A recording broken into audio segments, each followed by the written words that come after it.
Palabra de Dios, Evangelio según San Juan, capítulo 3, versículos 22 al 30, que lleva por título, según la versión Reina Valera 1960, El amigo del esposo.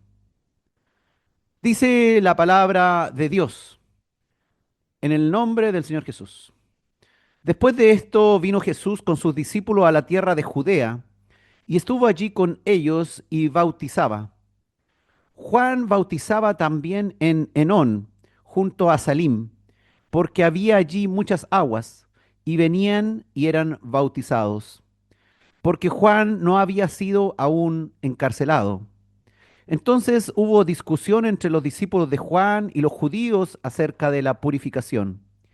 Y vinieron a Juan y le dijeron, Rabí, mira que el que estaba contigo al otro lado del Jordán, de quien tú diste testimonio, bautiza y todos vienen a él.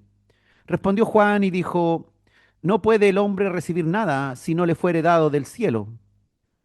Vosotros mismos me sois testigos de que dije, yo no soy el Cristo, sino que soy enviado delante de él. El que tiene la esposa es el esposo, mas el amigo del esposo, que está a su lado y le oye, se goza grandemente de la voz del esposo. Así pues, este mi gozo está cumplido. Es necesario que él crezca, pero que yo mengüe. El apóstol Juan busca dejar claro, hermanos, que Juan el Bautista fue solo el precursor de Jesús, nada más, como aquí se menciona en este texto, el amigo del esposo. Mientras algunos seguían considerando a Juan el Bautista como un gran líder comparable a Jesús, el evangelista enfatiza que el mismo Juan el Bautista reconocía la supremacía de Jesús y solo él se veía como un servidor. A diferencia de los tres evangelios sinópticos de Mateo, Marcos y Lucas, que sitúan el ministerio de Jesús tras la prisión de Juan inmediatamente después, el evangelio de Juan aclara y muestra ambos ministerios funcionando al mismo tiempo, el de Juan el Bautista y el de Jesús, para resaltar aún más quién era superior, la superioridad de Jesús, pues aún los dos haciendo lo mismo, Juan reconocía que Jesús era superior a él. Y dice la escritura que después de esto vino Jesús con sus discípulos a la tierra de Judea y estuvo allí con ellos y bautizaba. La primera parte de Juan capítulo 3 se centra en el testimonio de Jesús en Jerusalén, pero desde el versículo 22 el capítulo narra el ministerio del Señor Jesús en Judea, donde aquí siguió predicando el mensaje de salvación. Los seguidores que acudían al Señor Jesús eran bautizados, aunque parece que Jesús era el que bautizaba, el que realizaba los bautismos. Juan en el capítulo 4, versículo 2 aclara que fueron sus discípulos quienes bautizaban y no Jesús. El bautismo que Jesús practicó era preparatorio. Fíjense ustedes, igual que el de Juan, ambos decían lo mismo, ambos proclamaban lo mismo. Arrepentíos porque el reino de los cielos se ha acercado. Ese era el lema, ese era el mensaje para que la gente en aquel tiempo se bautizara. Y dice Juan el capítulo 3, versículo 23. Juan bautizaba también en Enón junto a Salim, porque había allí muchas aguas y venían y eran bautizados. Enón junto a Salim, palabras extrañas, nombres que no habíamos visto en toda la Biblia, por lo menos nos recordábamos. Algunos dicen que estos lugares estaban al oeste del Jordán, otros dicen que estaban situados probablemente al norte de Judea, en el valle del río Jordán. Algunos piensan que Salim se hallaba en la cercanía de Siquem o a unos 10 kilómetros al sur de Betseán. En realidad la ubicación exacta es discutible, pero estaba cerca. Enón es una palabra, es la transliteración de un vocablo hebreo que significa fuentes. Enón significa fuentes. Y los dos lugares, Enón y Salim, contaban con abundancia de agua, según las escrituras. Es decir, definitivamente Enón y Salim no eran zonas desérticas y estaban allí en la tierra de Judea, cerca también de donde estaba el Señor Jesús. Estos bautismos, fíjense ustedes, se realizaban al aire libre, con agua de fuentes naturales abundantes. No lo realizaban en un tiesto, dentro de una casa o de una sinagoga. Dice, y como había allí mucha agua, eran bautizados. Es decir, podían ser sumergidos en ella. Esto sugiere, aunque no prueba, que el bautismo ya en ese tiempo fue por inmersión. Si hubiera sido por rociamiento, en realidad no se requería tanta agua, pero ese es un detalle menor. Simultáneamente dice que cuando Jesús había iniciado su ministerio en Judea, aún Juan el Bautista estaba predicando el mensaje de arrepentimiento y estaba también al mismo tiempo bautizando a aquellos judíos como preparación para la venida del Mesías. Aún el Bautista seguía preparando a la gente para el arrepentimiento, para recibir al Mesías. Y dice Juan el capítulo 3, versículo 24, porque Juan no había sido aún encarcelado. Juan sabía que debía continuar. No había recibido aún la orden para dejar de hacer lo que el Señor le había mandado. Qué importante, hermanos, es que si no hemos recibido una contraorden, sigamos haciendo lo que el Señor nos mandó a hacer, hasta que el Señor nos dé el cambio de orden. Por esta información queda claro que el ministerio de nuestro Señor no comenzó con la encarcelación de Juan, porque Mateo 14:3 relata el encarcelamiento de Juan el Bautista. Y dice, porque Herodes había prendido a Juan y le había encarcelado y metido en la cárcel por causa de Herodías, mujer de Felipe su hermano. Y asimismo lo dice el evangelista Marcos en Marcos 6 y el evangelista Lucas en Lucas 3. Marcos, por ejemplo, 1:14 dice, después que Juan fue encarcelado, Jesús vino a Galilea predicando el evangelio del reino de Dios. Pero esto no se debe malentender. Juan, eso no significa que Jesús comenzó su ministerio justo después del encarcelamiento de Juan.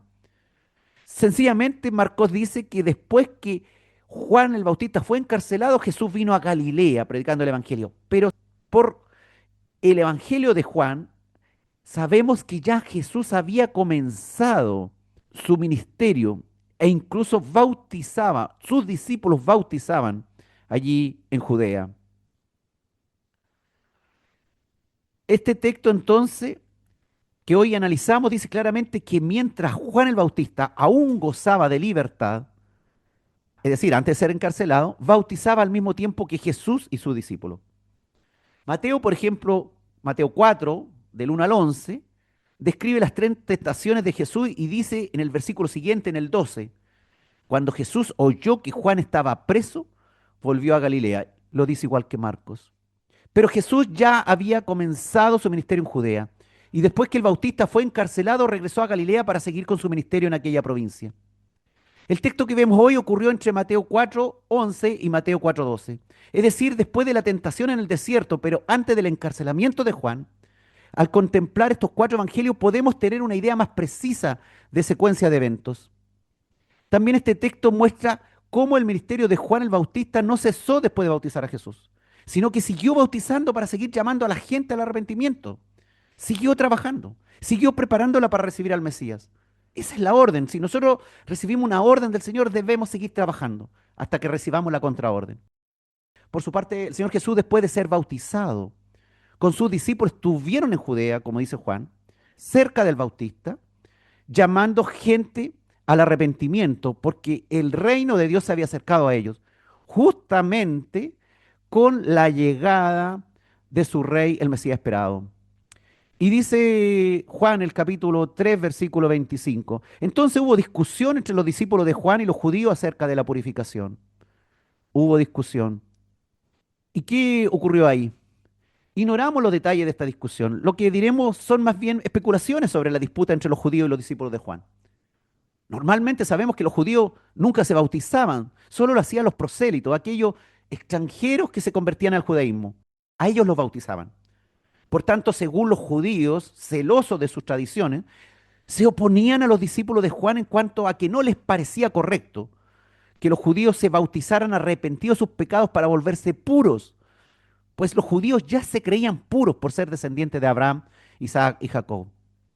Los judíos seguían pensando que solo los prosélitos, los extranjeros, podían purificarse siendo bautizados. Entonces, como Juan y Jesús eran los únicos maestros que bautizaban a judíos, fácilmente se podrían suscitar discusión entre los discípulos de Juan y aquellos judíos que se negaban a someterse al rito. Podría ser también que la discusión tuviera que ver con los ritos permitidos por las escrituras para purificarse. Los judíos sabían que para purificarse ellos tenían que lavarse sus manos, sus antebrazos, sus brazos en unas tinajas, como esas mismas que el Señor transformó en vino, haciendo uso de agua contenida en estas tinajas para lavarse las manos y antebrazos antes de comer, por ejemplo. Y no purificarse enteramente sumergiéndose en un río, como lo hacía Juan y los discípulos del Señor Jesús. Los judíos rechazaban meterse al agua del río Jordán como señal pública de algún tipo de arrepentimiento. Entonces la disputa podría haber sido si el bautismo de Juan tenía más valor que el de Jesús o al revés. Algunos discípulos de Juan defendieron el bautismo de su maestro, mientras los fariseos tal vez intentaban provocar celos en ellos para que se pelearan entre sí con los discípulos del Señor Jesús. No tenemos certeza de ello, pero puede ser posible. Hay gente muy religiosa que busca los detalles para causar conflicto entre los creyentes, porque no quieren aceptar lo medular de la Escritura. Pareciera que hay personas que se gozaran en buscar los desacuerdos para generar discordia y duda. No tiene en realidad sentido, hermano, obligar a otros a pensar como nosotros. Siempre habrá ciertas diferencias en cosas menores. No es bueno centrarse en ellas. Es mejor compartir, buscar más bien los puntos que nos unen de las escrituras que buscar las diferencias, sin despreciar los detalles, pero con humildad, entendiendo que puede ser errónea ciertas interpretaciones de la palabra. Es mejor hablar de nuestra experiencia, ya que esto no puede ser refutado, mencionando lo que Cristo ha hecho en nuestra vida. Juan capítulo 3, versículo 26 dice, y vinieron a Juan y le dijeron, Rabí, mira que el que estaba contigo al otro lado del Jordán, de quien tú diste testimonio, bautiza, y todos vienen a él. Este texto, hermano, nos aclara que los judíos vinieron a Juan con la intención de causar conflicto. Para ello le hicieron saber lo que estaba haciendo su bautizado, Jesús. Como ambos ejercían un ministerio similar, esto podía causar celo en uno u otro bando. Es posible que Jesús haya estado próximo entonces a Jericó, en los afluentes del Jordán, o sea, cerca de donde estaba bautizando Juan en Enón, hacia el norte se supone. Lo que estaba sucediendo es que muchos se agolpaban ahora para acudir a Jesús y no a Juan el Bautista. Estaban dejando de ir a Juan el Bautista y sus discípulos. Y los judíos vienen a Juan el Bautista y le meten el dedo en la herida ahí, pensando que había una herida en Juan, pero no había una herida en Juan. Juan sabía lo que hacía. Los seguidores de Jesús no estamos, hermano, exentos de padecer de ciertas obras de la carne, como los celos. Pues a pesar de que deseemos seguir al Señor en todo, definitivamente no será así. Pues no somos perfectos. Cada uno cree que hace bien las cosas y la gran mayoría resulta afectada emocionalmente cuando se entera, por ejemplo, que su trabajo pierde popularidad o aparece alguien y lo hace mejor que nosotros. Seguimos siendo seres humanos con debilidades a pesar de que seamos fieles servidores del Señor y tenemos celos. Los celos pueden surgir ante el éxito ajeno, por ejemplo. Alguien que lo haga mejor que nosotros ahí en la iglesia. Pero debemos enfocarnos en que las personas sigan a Cristo y que el reino de Dios sea recibido por las personas. No que nos sigan a nosotros, no que se enamoren de nuestra forma de hacer las cosas, sino que se enamoren del Señor. Con esto, aquellos judíos trataron de convencer al Bautista que reaccionara y que debía hacer algo para detener lo que estaba sucediendo, porque de otro modo incluso se quedaría sin su famoso ministerio bautismal. Recordemos, hermanos, que Andrés y probablemente el mismo apóstol Juan eran discípulos del Bautista y por sugerencia de él siguieron a Jesús y pasaron a formar parte de su grupo, porque él quería que la gente siguiera a Jesús. Y entonces Andrés y Juan, que eran discípulos de Juan el Bautista, siguieron al Señor Jesús y seguramente ellos ahora estaban bautizando junto al Señor Jesús. Y dice Juan el capítulo 3, versículo 27. Respondió Juan y dijo, no puede el hombre recibir nada si no le fuere dado del cielo. La respuesta del Bautista, hermano, es una de las expresiones más nobles que jamás salieron de los labios de un fiel creyente. Pero las vueltas de la vida también trae padecimiento al creyente. Y ese mismo creyente que estaba allá arriba con gran fuerza puede flaquear su fe y sus convicciones. Fíjense ustedes que tiempo después de esta tremenda declaración de Juan, Juan estaba en la cárcel, sumido en la desesperanza y el desconsuelo, porque su Mesías, el Cristo, al cual él había predicado, al cual él le había preparado el camino, no lo liberaba de aquella prisión. Y Juan mandaría a dos de sus discípulos a preguntar a Jesús si de verdad era el Cristo. Es que asimismo somos todos los creyentes, hermano. Tenemos días buenos, días malos. Años buenos, años malos. Años que no son tan buenos. Días en que nuestra fe en Dios está allá arriba y hacemos grandes declaraciones. Y estamos plenamente convencidos. Y días en que estamos débiles y derrotados y no sabemos qué decir. Ejemplo de la Biblia, hay varios. Y Dios no escondió a aquellos hombres que flaquearon, sino que contó su historia para nuestro aprendizaje y entendimiento. En el capítulo de hoy, Juan estaba allá arriba, con gran fe, haciendo grandes declaraciones. Pero luego cuando estuvo en la cárcel no fue así. Esto no es para justificarnos en la mediocridad, sino para mostrar Dios su amor, su paciencia, su misericordia hacia aquel que resbala o cae. Así que si tienes días malos, si hoy día es un día malo, es un tiempo malo, tranquilo. El Señor aún te sigue sosteniendo y agárrate firme de Él. El Bautista le respondió en el fondo que lo que Jesús hacía en este tiempo era una demostración que contaba con la aprobación divina. Con esta respuesta aprobaba lo que Jesús hacía y admitía que era un elegido por Dios. Con sus palabras demostró que no tenía envidia del trabajo de Jesús y a su vez que él mismo no buscaba grandeza ni que su ministerio fuera superior al de Jesús. En realidad no había tal competencia, todo era plan de Dios. Si Jesús estaba bautizando, los discípulos de Jesús estaban bautizando, era porque lo había recibido del cielo. Eso lo dice Juan. Y él mismo seguía bautizando porque su misión venía de Dios. Y si a ambos seguían bautizando era porque del cielo lo habían aprobado, del cielo lo habían permitido. Si no le fuere dado del cielo, dijo Juan. Este versículo recalca, hermano, la soberanía de Dios. Y Él hace como quiere. Otorga los ministerios a quien desea. Usa las personas que quiere. En el tiempo que Él desea y por el tiempo que sea necesario. Hay un día que nos van a cortar, que ya nos van a callar, que esta voz se va a apagar. Nadie puede recibir más de lo que Dios le dé. Cuando es necesario cortarnos, Él nos corta. Si el nuevo maestro estaba ganando más seguidores, no era porque se los estaba robando a él, a Juan, sino porque Dios se los estaba dando. Eso es lo que dice Juan el Bautista. Juan el Bautista estaba seguro que todo estaba perfectamente en el plan de Dios.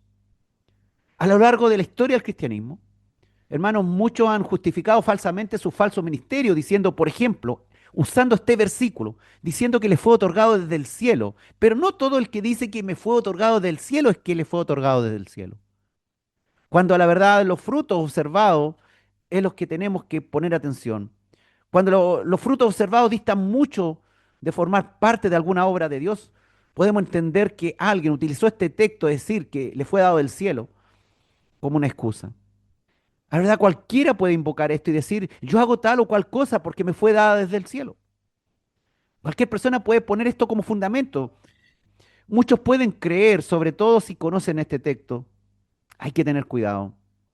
No todo lo que brilla es oro, hermano. No todo el que dice este ministerio lo recibí del cielo es de parte del Señor. Eso es cierto. Y dice entonces el versículo siguiente, Juan capítulo 3, versículo 28. Vosotros mismos me sois testigo de que dije, yo no soy el Cristo, sino que soy enviado delante de él, dice Juan. ¿A qué se refiere esto? El Bautista tenía bien claro cuál era su rol. Sabía que no era el Cristo. Sabía que era el precursor de Cristo. Sabía que de él hablaba las Escrituras cuando decía el profeta que prepararía el camino para el Señor. Como el mismo Señor Jesús dice ahí en Mateo capítulo 11, versículos 10 y 11, refiriéndose a Juan el Bautista. Porque este es de quien está escrito, he aquí, yo envío mi mensajero delante de tu faz, el cual preparará tu camino delante de ti. De cierto os digo, dijo el Señor Jesús, entre los que nacen de mujer no se ha levantado otro mayor que Juan el Bautista. Fíjense ustedes que el padre de Juan el Bautista se llamaba Zacarías. Y su padre Zacarías al nacer Juan el Bautista profetizó. Y ahí en Lucas 1:76 dijo de él, y tú, niño, profeta del Altísimo serás llamado, porque irás delante de la presencia del Señor para preparar sus caminos. Qué bonito como Dios va levantando a la gente, pero hay gente como el Bautista que toda la vida fue dedicado al Señor, desde pequeño, desde el nacimiento. Y ya estaba profetizado. Hay otros que el Señor nos usará desde un cierto momento, pero todos son periodos que usa el Señor. Juan era un personaje muy popular, todo un profeta. Mateo 3:5 dice que salía él Jerusalén y toda Judea y toda la provincia de alrededor del Jordán. Vaya que era famoso Juan el Bautista. Pero fíjese usted, con toda humildad aceptó su lugar, subordinándose a Cristo, que había hecho su aparición. Y él dijo claramente, yo no soy el Cristo, como dice ahí Juan capítulo 1, versículo 20. Él no se encandiló con la luz que irradiaba, no se creyó más de lo que era, no dejó que su popularidad lo desenfocara de su misión, no dejó que su éxito lo hiciera nublarse con su propia luz. Se mantuvo subordinado al plan divino. Su misión era dirigir la atención hacia Jesús. Si algún día tienes un gran éxito dentro de la iglesia del Señor, haces algo maravilloso algún día de esto, que la luz que irradió eso no te vaya a cegar y vayas a sacar malas conclusiones. Mira a Juan el Bautista, el más popular de aquella época. Juan el capítulo 3, versículo 29, dice este importante texto. El que tiene la esposa es el esposo, mas el amigo del esposo que está a su lado y le oye, se goza grandemente de la voz del esposo. Así pues, este mi gozo está cumplido. La palabra esposa se usaba en el Antiguo Testamento para hablar de la estrecha relación de Dios con su pueblo. Una de las grandes figuras del Antiguo Testamento, fíjense ustedes, el repetido concepto de Israel como la esposa de Dios. Debido a esa íntima relación, incluso desde el Génesis, la palabra conocer indica relación sexual, indica intimidad. Cuando dice Adán conoció a su mujer, significa Adán tuvo relaciones sexuales con su mujer. El conocimiento. El conocimiento de Dios indica algo íntimo. El conocer a Dios indica llegar a una intimidad tal como sucede en una relación matrimonial entre un esposo y una esposa. Hablando de Israel, por ejemplo, el profeta Isaías, en el capítulo 54, versículo 5, dijo, porque tu marido es tu hacedor. Esa es la relación que Dios quiere establecer con cada uno de nosotros, hermano. Ser nuestro marido, tener intimidad con Él. Hablando, por ejemplo, el profeta de la salvación hecha por Jehová, el mismo Isaías, ahí en Isaías 61:10. Dice, en gran manera me gozaré en Jehová, mi alma se alegrará en mi Dios, porque me vistió con vestidura de salvación, me rodeó de manto de justicia, como a novio me atavió y como a novia adornada con sus joyas. Y se repite esta idea del noviazgo entre Dios y su pueblo, entre Dios y su gente. También hablando de la salvación que viene de Sión, este mismo profeta Isaías, en el capítulo 62, versículos 4 y 5, dijo, nunca más te llamarán desamparada, ni tu tierra se dirá más desolada, sino que serás llamada Jefzibá y tu tierra Beulá, porque el amor de Jehová estará en ti y tu tierra será desposada. Pues como el joven se desposa con la virgen, se desposarán contigo tus hijos, y como el gozo del esposo con la esposa, así se gozará contigo el Dios tuyo. Y ese es el Dios que te está llamando a una relación íntima de esposo. En este caso, Jesús, el esposo de su iglesia, de nosotros.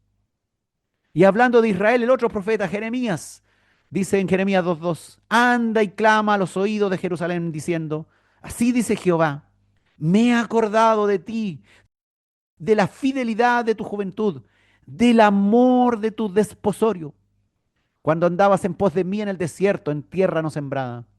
Ese amor de esposo es el que Dios quiere cultivar, un amor intenso, no el amor ahí sexual como el que tal vez podemos conocer de una relación común entre dos seres carnales, sino un amor profundo entre Dios y su gente. El mismo profeta Jeremías, en Jeremías capítulo 3, versículo 20, también dice, pero como la esposa infiel abandona a su compañero, así prevaricasteis contra mí, oh casa de Israel, dice Jehová.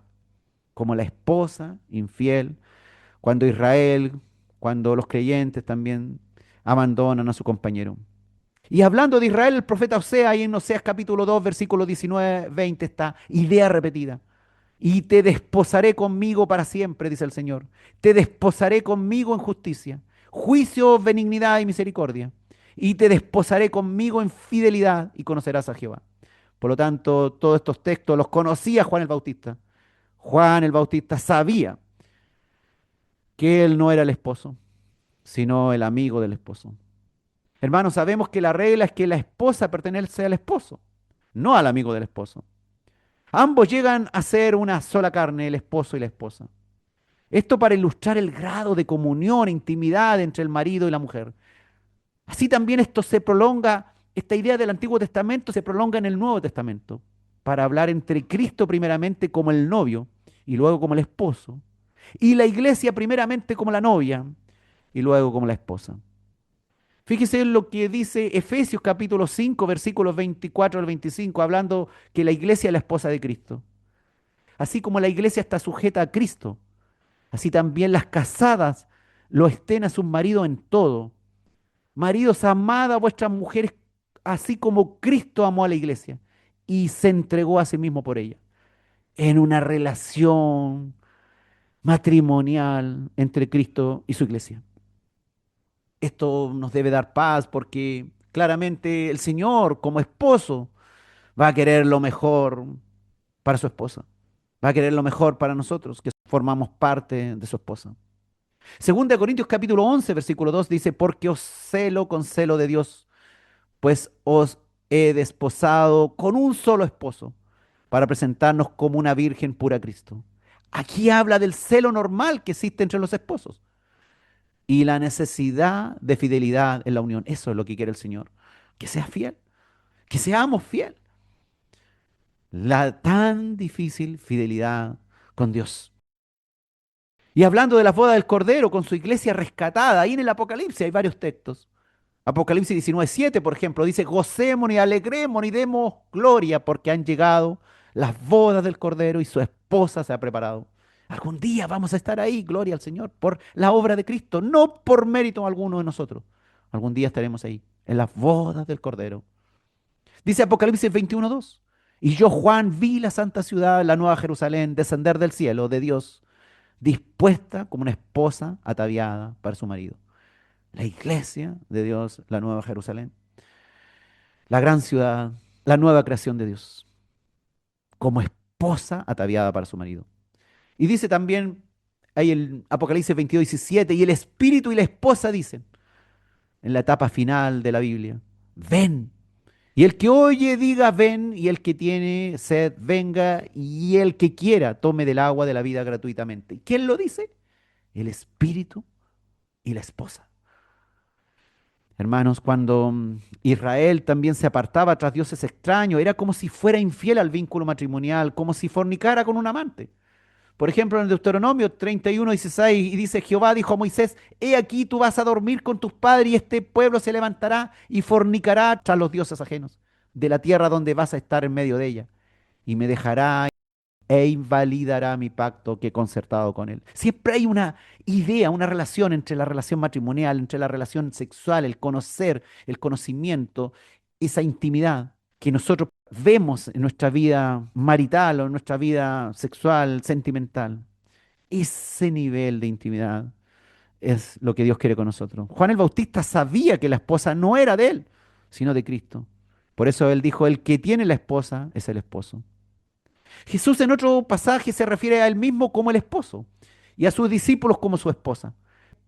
Por ejemplo, en Mateo 9:15, Jesús les dijo, ¿acaso pueden los que están de bodas tener luto entre tanto que el esposo está con ellos? Pero vendrán días cuando el esposo les será quitado y entonces ayunarán. Eso lo dijo el Señor Jesús porque sus discípulos en ese tiempo no ayunaban porque Él estaba con ellos. El esposo estaba con ellos, es decir, estaba con su esposa. Juan el Bautista, teniendo muy claras estas cosas, dijo, más el amigo del esposo que está a su lado y le oye, y ese amigo del esposo era el equivalente antiguo al padrino de bodas. El Bautista solo se considera el amigo del esposo o el acompañante del novio. Esta, hermano, era la figura que Juan tenía en mente. Jesús era el esposo, él era un ser divino, el Cristo, el Hijo de Dios, e Israel o sus discípulos eran su esposa. Y Juan solo se reservaba el papel, el digno papel del amigo del esposo. ¿Y quién era el amigo del esposo? El amigo del esposo viene de una palabra hebrea que es shoshven, y que el amigo del esposo tenía un papel importantísimo, hermano, en la boda judía. Era el amigo del esposo el que lo arreglaba todo. Repartía las invitaciones, presidía la fiesta de bodas. Era el que traía a la novia al novio. Cuidaba la cámara nupcial y que no entraran intrusos. Eso es lo que hizo Juan a lo largo de toda su vida. Trajo personas al arrepentimiento, personas para que se prepararan para recibir al novio. Trajo la novia al novio.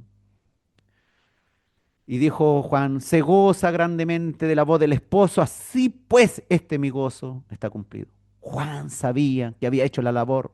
Por eso su gozo estaba cumplido, a pesar de que los judíos venían a decirle ahí, tratar de decirle, mira, mira cómo te están quitando todos tus seguidores. Pero sabía Juan que no eran sus seguidores, sino era gente que él había preparado, la novia que él estaba llevando al esposo que venía.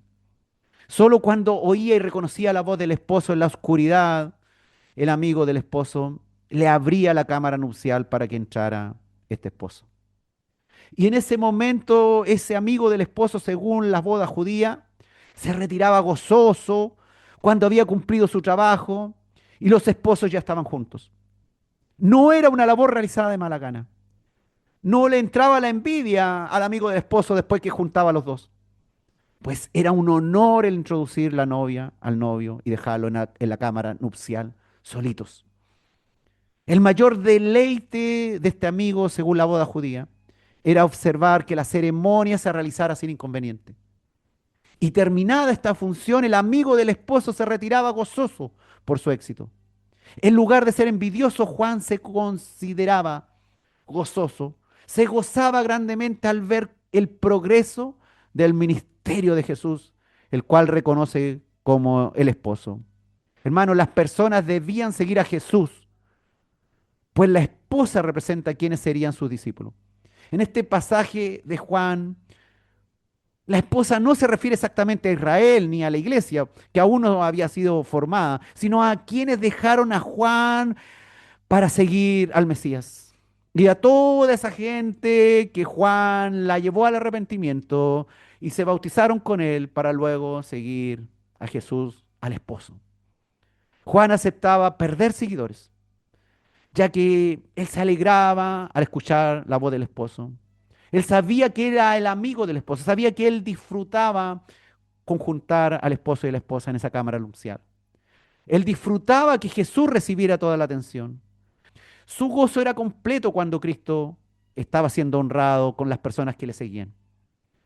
Él hacía la obra prescrita por Dios y ese era su gozo. Hacerlo bien, tener el resultado que Dios le había pedido, que Dios quería. Juan el Bautista no anhelaba usurpar el lugar del Señor. La esposa no era suya. ¿Por qué se quedaría el pueblo con él? Su función era llevar gente al arrepentimiento. Su función era llevar la esposa al esposo. Y eso era lo que él había estado haciendo durante toda su vida, anunciando la venida del esposo y que se prepararan en arrepentimiento bautizándose para ello. Al Bautista le bastaba con ser el amigo del esposo y haber tenido tan grande honor. Un privilegiado en la historia, hermano. Un privilegiado en unir al Salvador.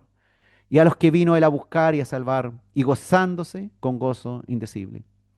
Finalmente, Juan capítulo 3 versículo 30 dijo el Bautista, es necesario que él crezca, pero que yo mengüe. Este conocido texto que muchas veces hemos repetido, hermano. Juan el Bautista fue el fin de la era antigua. El último profeta que nació justamente 6 meses antes de Cristo. Él es el último de los profetas antiguos. Con la constitución de la iglesia reaparecerá el ministerio profético, dado como dones de profecía y repartido como ministerio también por el Espíritu Santo a la iglesia. Pero la antigua figura del profeta típico del Antiguo Testamento ya no sería igual. Juan fue el último. La misión de Juan el Bautista, hermano, había sido preparar a Israel para la llegada del enviado de Dios, dejando todo listo para su matrimonio. Una vez cumplida su exclusiva misión en la historia humana, estuvo contento en menguar y volverse un personaje secundario hasta ser invisible y desaparecer. No dijo con tristeza que Jesús tenía que crecer y él menguar. No, no lo dijo como tratando de dar pena. Es necesario que ahora yo mengüe y me achique. No, es necesario que ahora yo mengüe y que él crezca. Lo declaró con gozo, sabiendo que era el plan perfecto. Nos vendría, hermanos, bien mirar al Bautista y recordar que las personas no deben ser atraídas a nosotros o a nuestra congregación en particular, sino al Señor Jesús. Nuestra lealtad absoluta es al esposo, a Jesús, no a la institución donde nos congregamos, no a la denominación en la que estamos. Debemos tenerlo bien claro eso. Si guiamos a alguien a Cristo, no importa que después no se vaya a congregar con nosotros. Lo importante es que guiemos a ese al esposo. Con su correcta humildad, el Bautista exaltó a Cristo y le honró con sus dichos. El Bautista renunció a su fama acumulada en toda una vida de exclusiva dedicación. No fueron unos años, fue toda una vida de exclusiva dedicación. Tuvo por basura todos sus pergaminos y logros alcanzados cuando llegó Cristo. Ahora ha venido el Cristo, nada le importó al Bautista, porque era el tiempo en que sus más fieles seguidores lo dejaran para seguir a Jesús. Eso es tener las cosas claras, hermano. Debemos tener claras las cosas. No eres tú aquí el importante, ni soy yo el importante. Es Jesús. Él es el primero. Y nosotros nos ponemos bajo sus alas. Y Él nos recibe. No como cualquiera, sino como su esposa. Bendito sea el Señor. Qué gran enseñanza, hermano, nos dejó el Bautista. Aquel hombre que fue dedicado a Dios desde niño, que vivió en el desierto, vestido de pelo camello, comiendo mil silvestre y langosta, como un nazareo, enfocado en una sola cosa, cumplir las escrituras que hablaban de él, anunciando al Mesías. Qué gran ejemplo de negarse a sí mismo, hermano. De poner a Cristo primero en la vida. De no gloriarse a sí mismo por su éxito. De tener tal comunión con Dios que pudo reconocer los tiempos, que pudo reconocer al Mesías cumpliendo a la perfección la obra encomendada por el Señor. Si tan solo tuviéramos un poquito así de Juan el Bautista. Y lo tenemos porque el Señor Jesús ha puesto espíritu de Él en nosotros para cumplir misiones similares a la del Bautista. Sin el Espíritu Santo de Dios, claro, no valemos nada, pero con el Espíritu de Dios en nosotros podemos hacer una labor similar o incluso, quién sabe, mayor al del Bautista. Juan el Bautista, hermano, aquel hombre extravagante que literalmente perdió su cabeza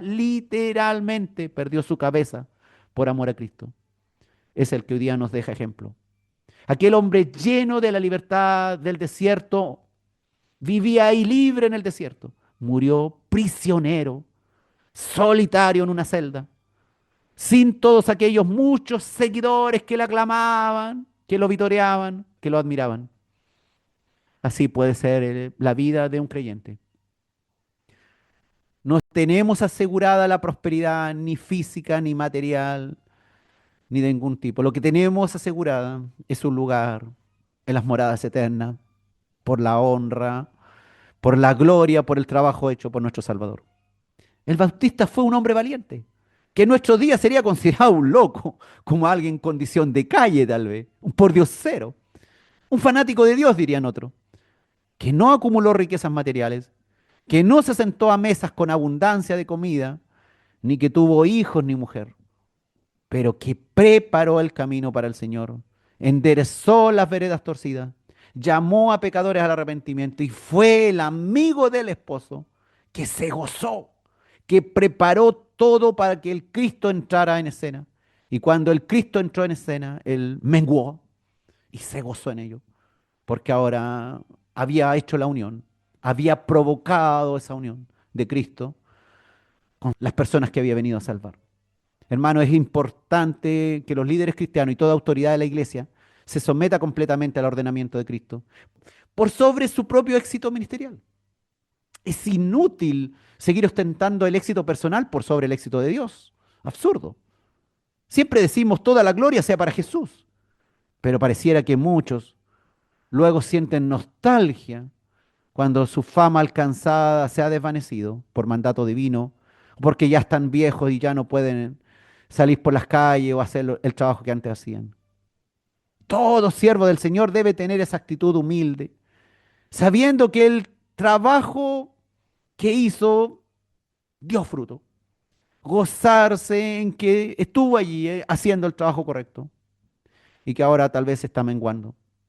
Sabiendo que el trabajo debe ser efectivo y eficiente porque es indispensable que así sea para que personas, pecadores que van al infierno, pecadores que van a la muerte eterna, sean salvadas, sean convertidas a Cristo para llevar correctamente la esposa al esposo. Tal cual alguien nos sacó de allá, del reino de las tinieblas y nos trajo al reino de la luz. Por otro lado, hermanos, Dios no ama las divisiones de ningún tipo, y menos que las personas prefieran a un líder por sobre Cristo. Y el gozo del Bautista era grande porque su ministerio fue exitoso. Logró preparar el camino para el Mesías. Y los ya preparados, entonces, en ese tiempo, iban a Jesús y le seguían y el Bautista, en vez de sentir envidia, se sentía gozoso. De eso se trataba, de Jesús, y no de él. No se trata de mí, no se trata que a mí me vaya bien, que esté sanito, que toda mi vida sea perfecta, que todo me salga bien. Se trata de que el Señor Jesús haga la obra en mí, en ti, su plan, lo que Él tiene preparado. Hermanos, cada hombre debe cumplir su rol. Cada mujer debe seguir al Señor de acuerdo al plan de Dios.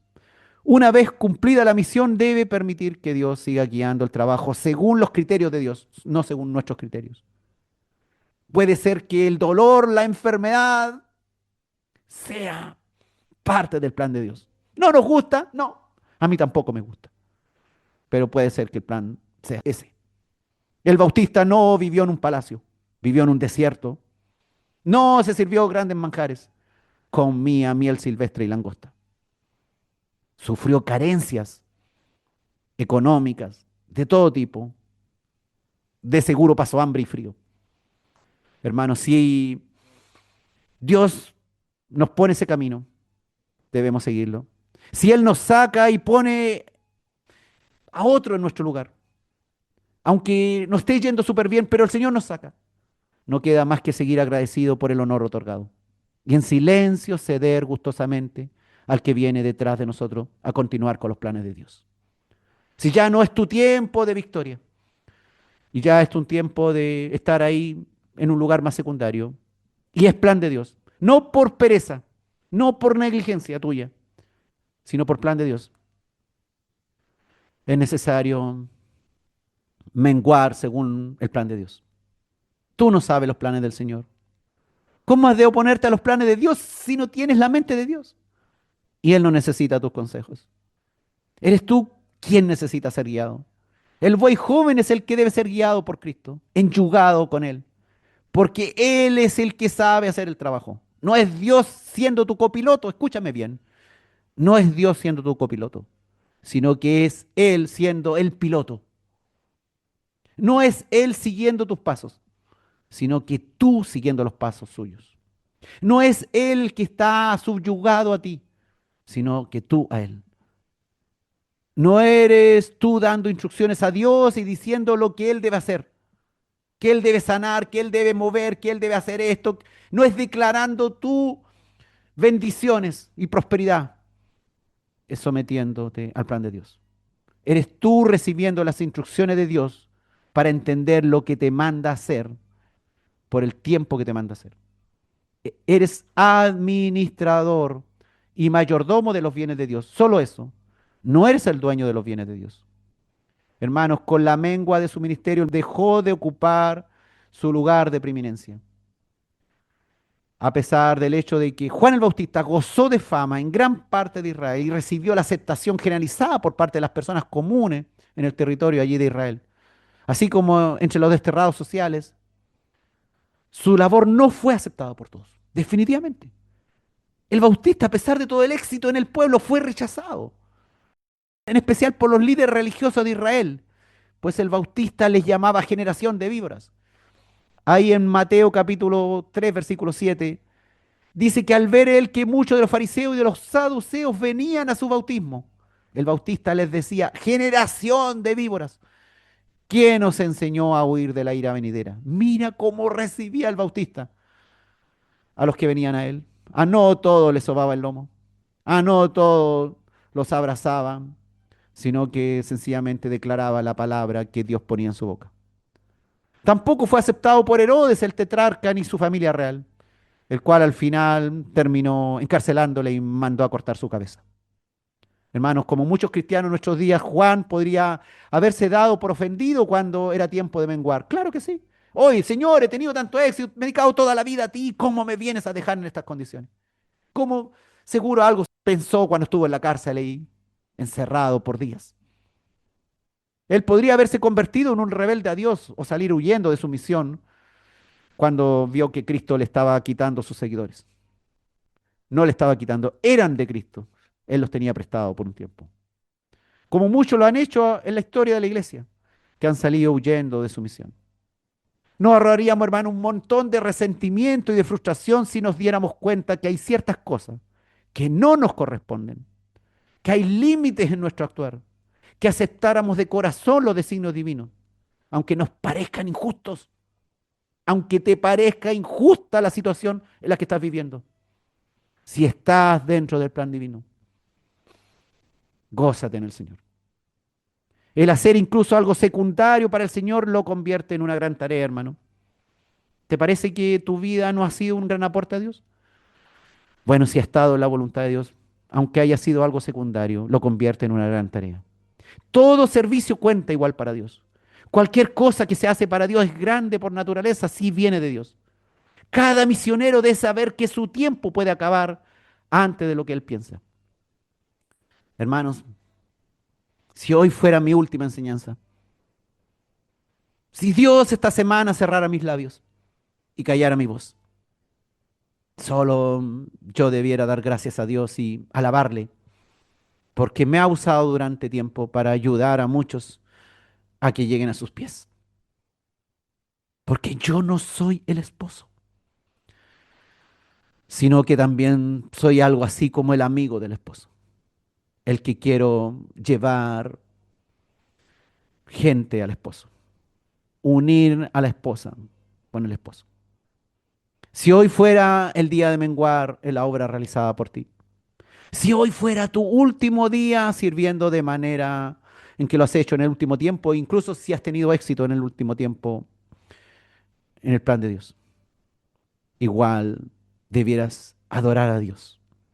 Debiéramos adorar a Dios y oír su voz y la nueva misión a la cual Él nos envía.